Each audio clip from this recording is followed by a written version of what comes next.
Ելենա Արշակյանի «Ծով աչքերի պատճառով» սերիալի նկարահանումները շարունակվում են, մեր կողմից սիրված դերասաններն էլ շարունակում են մարմնավորել մեզ արդեն հայտնի դրական ու բացասական կերպարները։ Հեռուստասերիալում սպասվում են թեժ ու հետաքրքիր զարգացումներ, իսկ ավարտը շատ մոտ է։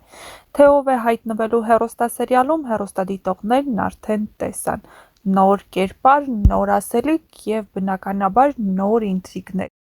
Թվում էր, թե Սառայի ու Գոռի սիրուն այլևս ոչինչ չի խանգարի, նրանք պատրաստվում էին երջանիկ լինելու, սակայն նոր կերպարի հայտնվելը հեռուստասերիալում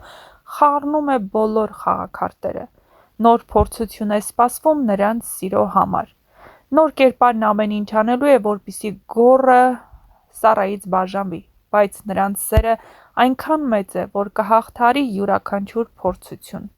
Ադրինե Աճեմյանն այլևս չի մասնակցում նկարահանումների և Հայաստանում չի լինի մոտակա օրերին։ Նա մեկնել է Հնդկաստան, որտեղ տեղի է ունենում գեղեցկության մրցույթ, իսկ թե ինչպիսի արդյունքներով է դերասանուհին վերադառնալու հայրենիք և ինչ է սպասվում նրա կերպարին հետագայում, ցույց կտա ժամանակը։ Նշենք, որ մեր այս տեսանյութում կգտնեք ամենահետաքրքիր տեսանյութերը, որոնք արված են հենց Հնդկաստանից, և Ադրինե Աճեմյանը տեղադրել է սոցիալական ցանց իր էջերում, կիսվել իր հետևորդների հետ իր տպավորություններով։ Եթե ցանկանում եք իմանալ, թե այս պահին ինչ է տեղի ունենում Հնդկաստանի Թելանգանա նահանգում և ովքեր են մասնակցում մրցույթին, ինչ սպասելիքներ ունենք Ադրինե Աճեմյանից, ուրեմն մնացեք մեզ հետ և դիտեք տեսանյութն ամբողջությամբ։ Նշենք, որ նաև հետաքրքիր կադրից դուրս իրավիճակներ են, որոնք նկարահանվել են հենց նկարահանումների ընթացքում։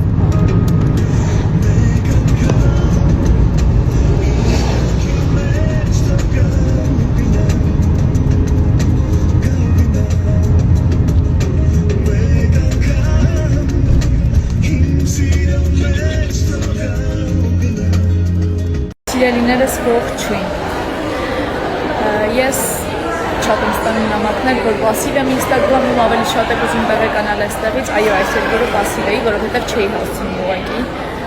վիդեոներ նկարել, շատ խիտ գրաֆիկով ենք այստեղ։ Ես խոսելու եմ հայերեն, ճիշտ է, բոլորը խոսում են ռուսերեն ու անգլերեն այստեղից սթորիներով, բայց ես կխոսեմ հայերեն, որովհետև մենակ ձեր համար եմ խոսում։ Ուզում եմ ասել, որ այսօր պատրաստվում ենք գնալ և սկսել արդեն բեմադրությունները շոուի համար, չգիտեմ ձայնս լսվում է, թե չէ, որովհետև այստեղ աղմուկ կա։ Փորձեմ կիսվել ձեզ հետ։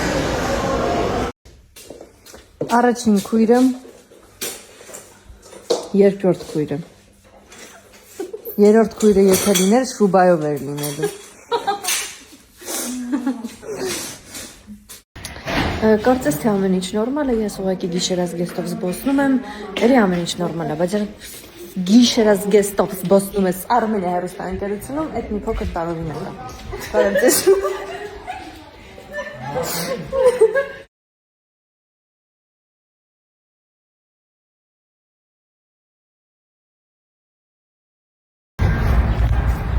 Եթերում ինչպես պատրաստել սուրճ, երբ չկան պայմաններ, հաղորդաշարն է,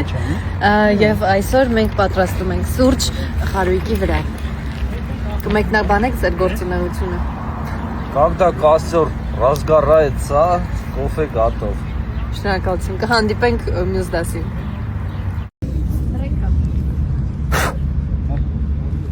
Ասենք հիմա ես ինչ ասեմ ես մարդուն։ Թափ տուն, ամենը։ Բարի օր բոլորին, այնքան եմ սիրում այգու նկարահանումները, ոնց որ բոլորս ինչ-որ հատուկ ֆիլտրերով լինենք, գումարած դրան այս մաքուր օդը, գումարած դրան այն, որ այսօր ընդհանրապես անձրև չի գալու, հավասար է երջանիկ օր։ Իրականում ամբողջ Instagram-ից նամակները իմ Հնդկաստան գալու մասին են։ Ես չէի կարայց վիդեոն չանեի, ես հասել եմ նորմալ, շնորհակալ եմ շատ բարեմաղթանքների համար։ Տեղավորվել ենք արդեն հյուրանոցում, պատրաստվում ենք մեր առաջին ինտերվյուին։ Իդեպ տեղի եղանակը շատ լավն է։ Հոգուճիչ կերպարիցս, Ռեբեկայից։ Ուրեմն ես մեր YouTube-յան կոմենտ գրող մասան, ինձ թվում է լրիվ ուրիշ իրականության մեջ ապրում, որովհետև հիմա բացատրեմ թե ինչի։ Ուրեմն ես իմ կերպարը Ռեբեկան, այսօրվա արդեն անոնսում, իր մայրիկին ասում եմ մամ ջան, նայ, Ուրեմն քո մեծ աղջիկը, նույն ինքը Սարան, արդեն 148 սերիա է, ապրում է խղճի խայթով, մտածելով, որ կերպարներից մեկին, Էմիլին, ինքն է սպանել, ոչ թե սպանել է, այլ Էմիլի ինքն է սպանել, եղել իր պատճառով։ Ու այդ աղջիկը տես ծանրացած խղճով ապրում է արդեն 48 սերիա։ Так вот, հիմա ասում եմ մամ ջան, գնա ասա, որ Սարան կապ չունի այդ սպանության հետ, Էմիլի մահվան հետ ոչ մի կապ չունի, թող այդ աղջիկը վերջապես հանգիստ ապրի երջանիկ լինի։ Եվ YouTube-յան կոմենտները այդ հարցի շուրջ։ Վայ թաղեմ քեզ Ռեբեկա, վայ ում տեղն ես դու քեզ, վայ փչացածի մեկը Հանայքի։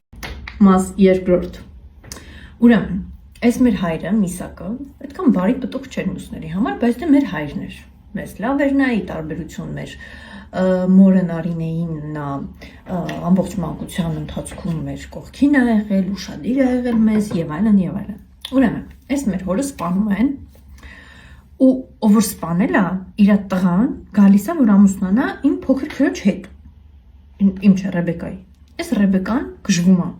Ասում է, չէ, ոչ մի դեպքում ով որ հորը սպանել է, իր տղեն չպիտի իմ քրոջ հետ ամուսնանա եւ այլն եւ այլն։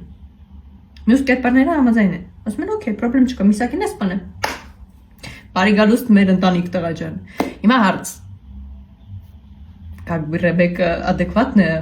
adekvatն է, ինձ թվում է ես էլ տենց կանեի, ով ուզում է լինի, հաստատ տենց կաներ։ Գուշակեք կոմենտները ինչի մասին են։ Վայ թաղեմ ես քեզ Ռեբեկա դու խի ես քիթ։ Մաս երրորդ։ Այս Ռեբեկայից նշանածը, նույն ինքը Վահեն, մեռնում է։ Այս Ռեբեկան իրան կոտորում, տարապում, տանջվում եւ այլն, դեսախ գրում են, վայ ինչ մեղ կա Ռեբեկան եւ այլն։ Անցնում է մի ամիս։ Հայտնվում է նոր կերպար, նույն ինքը Արամը։ Սկսում է Ռեբեկային հետապնդել, ինչ-որ կոմպլիմենտներ անել, ինչ-որ հետաքրքիր փորձել ժամանակ անցկացնել Ռեբեկայի հետ եւ այլն։ Ռեբեկան բնականաբար Արամին ոչ մի ուշադրություն, 0, նույնիսկ նյարդայնանում է, որ անընդհատ Արամը իրան փորձում է հետապնդի, փորձում է կապի դուրս գա հետը, տան տեղն է ճշտում, հեռախոսի համարն է ճշտում, նորմալ է, այդ աղջիկը մի ամիս առաջ է նշանացին կորցրել։ Կոմենտները. Թաղեմ քեզ Ռեբեկա, այդ տղունքի ես նեղացնում, այդ դու տենց լավն ես ինքը վատնա, հա։ Առակս ինչ կուսուցան է, յուրաքանչյուր անհասկանալի իրավիճակում թաղեք Ռեբեկային։